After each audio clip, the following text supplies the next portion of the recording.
بسم الله الحمد لله والصلاة والسلام على رسول الله السلام عليكم ورحمة الله وبركاته. Welcome to this third step on Quran step in Surah Al-Baqarah. أعوذ بالله من الشيطان الرجيم. We just begin with the recitation. قالوا سبحانك لا علم لنا إلا ما علمتنا إنك أنت العليم الحكيم. قالوا سبحانك. This is the response of the angels.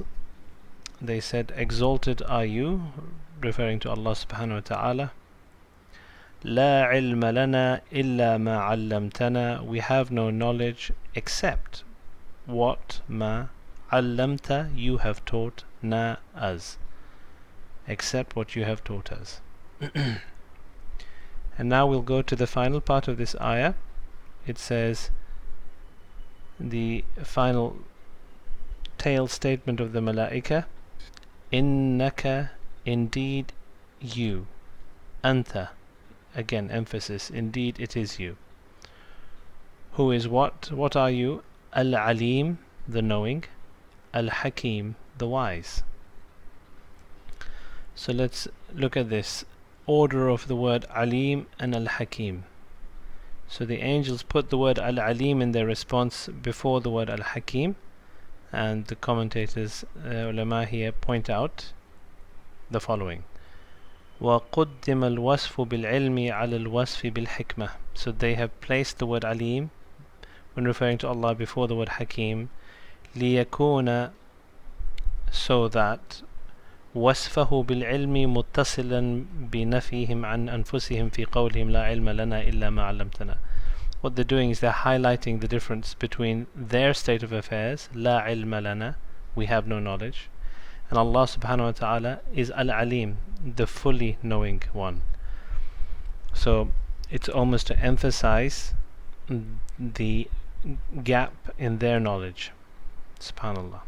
Then they, again, a sign of their humility and a sign of their wisdom in how to address Allah subhanahu wa ta'ala in the right terms.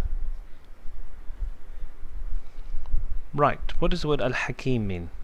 So if we look here, what is Al-Hakim and Hikmah is the question. So first of all, let's look at the ishtiqaq.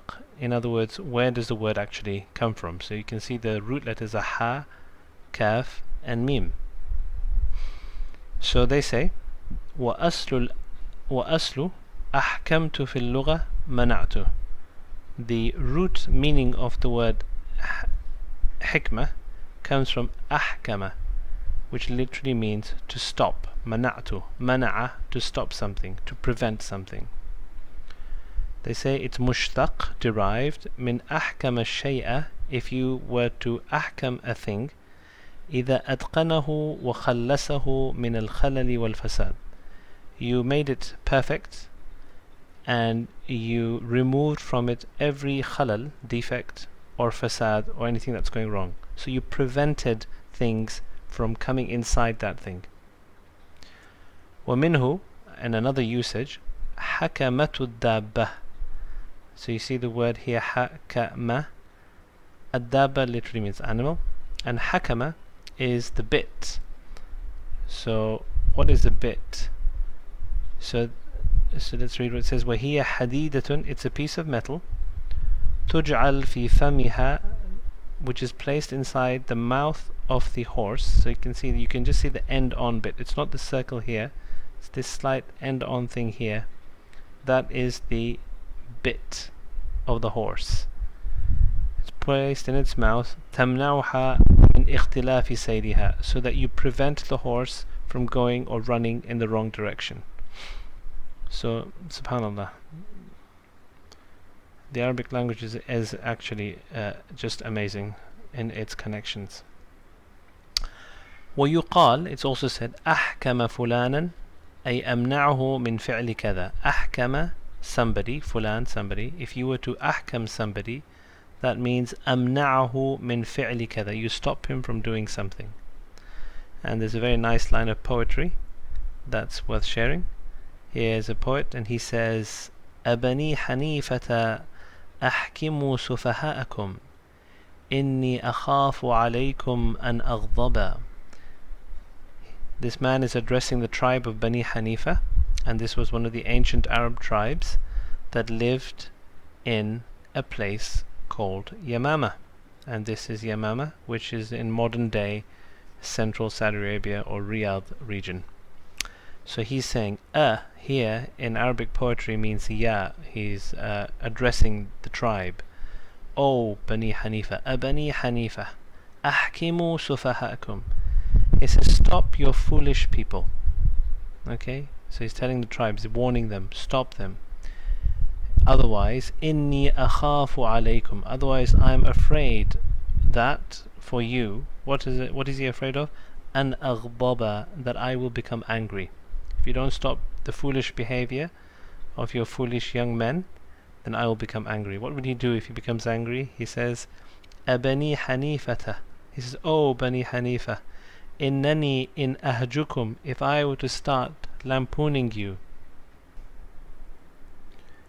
so if he were to lampoon them, ahjukum, al-haja, what will happen?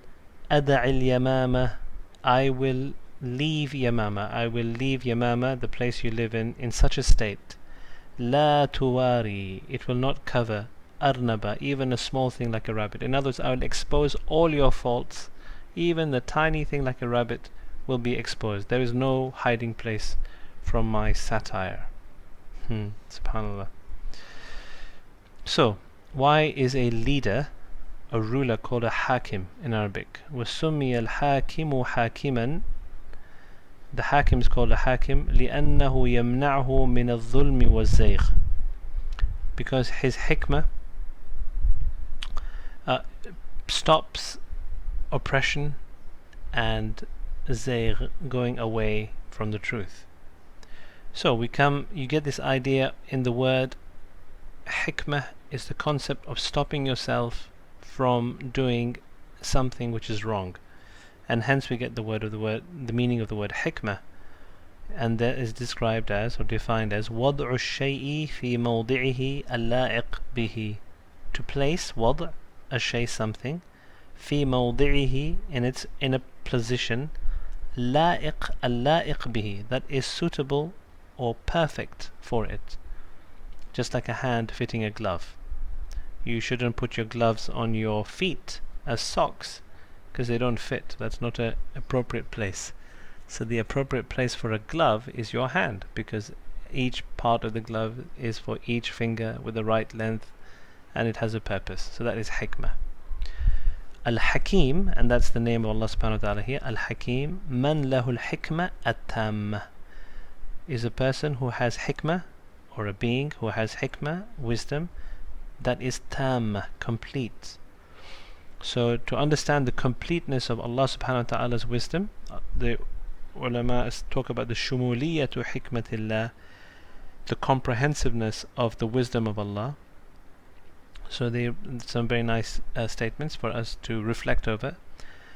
His hikmah, his wisdom, لا يخرج عنها مخلوق. There is nothing that Allah has created except that it is out of His wisdom. So there's nothing He's created without wisdom. ولا يشذ عنها مأمور.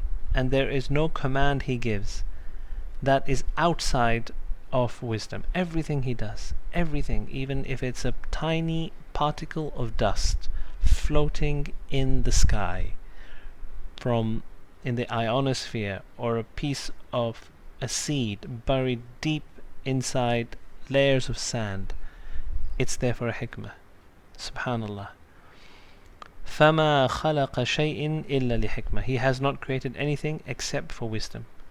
وَلَا أَمَرَ بِشَيْءٍ إِلَّا لِحِكْمَةٍ. And He has not ordered anything except for wisdom. Every single order of Allah subhanahu wa ta'ala, whether it's the big orders, do not do shirk, whether it's the medium orders, such as being kind to our parents, telling the truth, smiling, anything Allah subhanahu wa ta'ala has ordered, it is for a hikmah. وَلَا يَفْعَلُ He does not do anything. وَلَا يَتْرُكُ, and He does not do anything. He doesn't leave anything. إِلَّا لِحِكْمَةٍ. So if you see something wrong and it's not being changed, when Allah subhanahu wa ta'ala has the ability to change it, even that is for a hikmah. So everything, there is nothing that can escape from the hikmah of Allah subhanahu wa ta'ala. رَبَّنَا زِدْنَا عِلْمًا. Allahumma increases in wisdom, increases in knowledge, and increases in our ability to recognize your wisdom. Indeed, as the angel said, إِنَّكَ أَنْتَ الْعَلِيمُ الْحَكِيمُ. Indeed, you are the knowing, the wise.